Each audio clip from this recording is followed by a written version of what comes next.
नमस्कार दोस्तों, स्वागत है आपका हमारे यूट्यूब चैनल में। और आज की वीडियो बहुत ख़ास होने वाली है क्योंकि आज हम बात करेंगे उत्तराखंड के सबसे ऊंची जगह पर स्थित केदारनाथ मंदिर और इसके इतिहास के बारे में।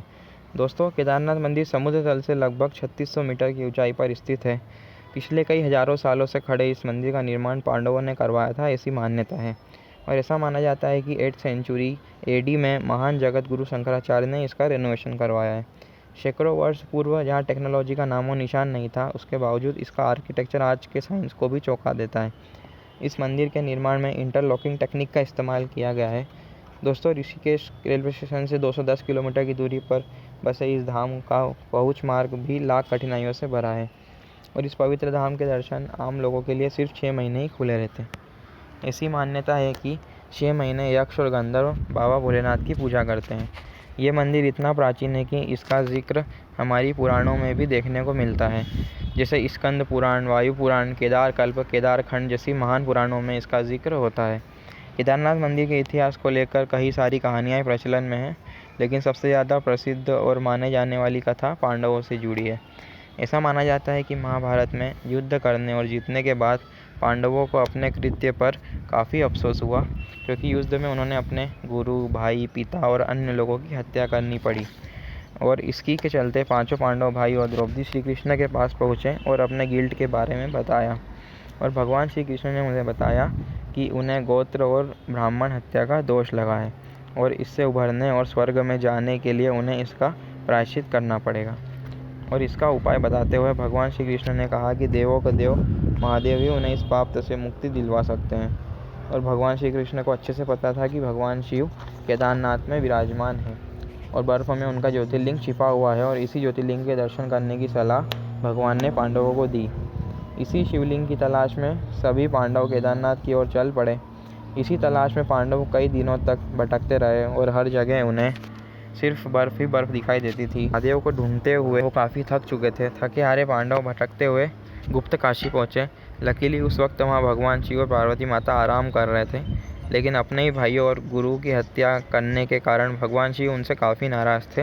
वह उन्हें दर्शन नहीं देना चाहते थे, मगर माता पार्वती के कहने पर उन्होंने गुप्त काशी में पांडवों को दर्शन दिए।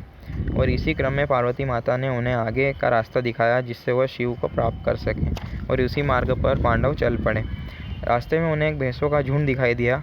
युधिष्ठिर को पता था कि एक बार भगवान शिव ने राक्षस का वध करने के लिए भैंस का रूप धारण करा था, और युधिष्ठिर को पूरा यकीन था कि हो ना हो भगवान शिव इन्हीं झुंड में से कहीं पर है। और शिव को ढूंढने के लिए युधिष्ठिर ने भीम को कहा कि एक एक भैंस अलग कर लो, और भीम ने ऐसा ही करा।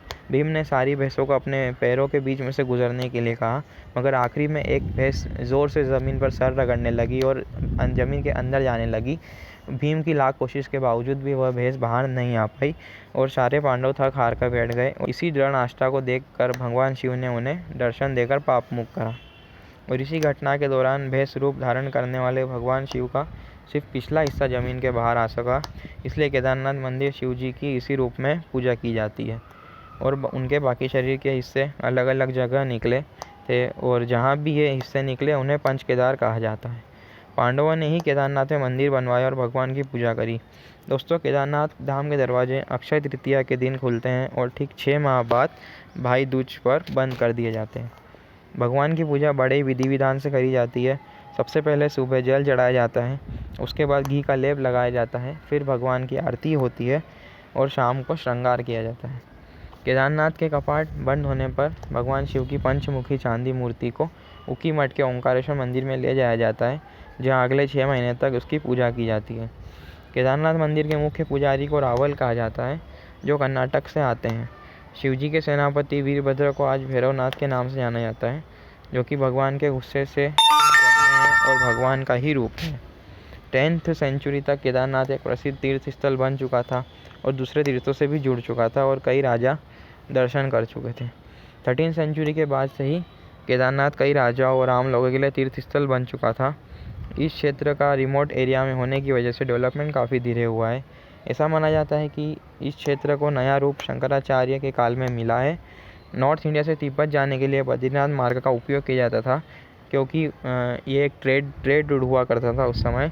इसलिए बद्रीनाथ का ज़्यादा डेवलप हो गया और केदारनाथ पीछे रह गया। दोस्तों 1300 से 1900 एडी में एक लिटिल आइस एज आ गया था, जिसकी वजह से लगभग 400 सालों तक मंदिर बर्फ़ के नीचे दबा हुआ था और लुप्त हो चुका था।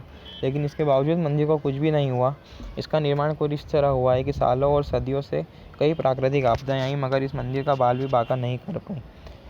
जब साल 2013 में केदारनाथ में बाढ़ आई तो एक विशाल पत्थर इसके पीछे अड़ गया और तब भी मंदिर का बाल भी बांका नहीं हुआ।